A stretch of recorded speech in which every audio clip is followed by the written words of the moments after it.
Aleyküm arkadaşlar, yaxşısınız inşallah. Aşağı düştüm. Johnny çörəsiz akşam saat atmışım inşallah. Yine de biraz çörəsiz almışım onu ya. Bak, bir yanda attım. Bir yanda. Şöyle bloktan çıkardım çöreği. Ya biraz tuttum bunu. İnşallah. Bir yalar at. İnşallah bir yalar atmıştım ona göre. Biraz az attım, çok attım inşallah.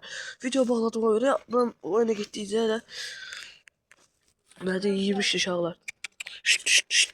İnşallah bu günləri video gələcəkdi, axşam sağı dumanla Johnny iş aparacaqdı. Yəni gəlmədi. Çox üzr istəyirəm də sizdən də.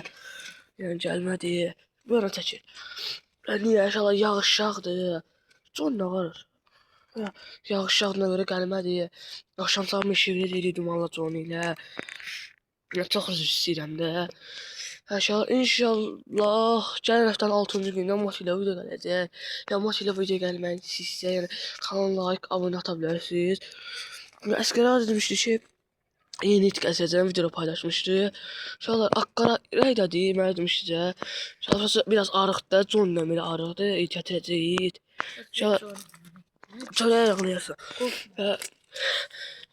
John ilə video İnşallah o itlə Əsgəranın gətirəcəyi itlə ki John'u üzləşdirməyimi istəyirsiniz. İnşallah şişləyən partlayış mənə ediyimdə.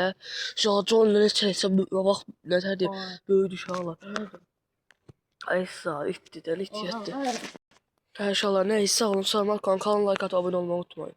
Sağ ol.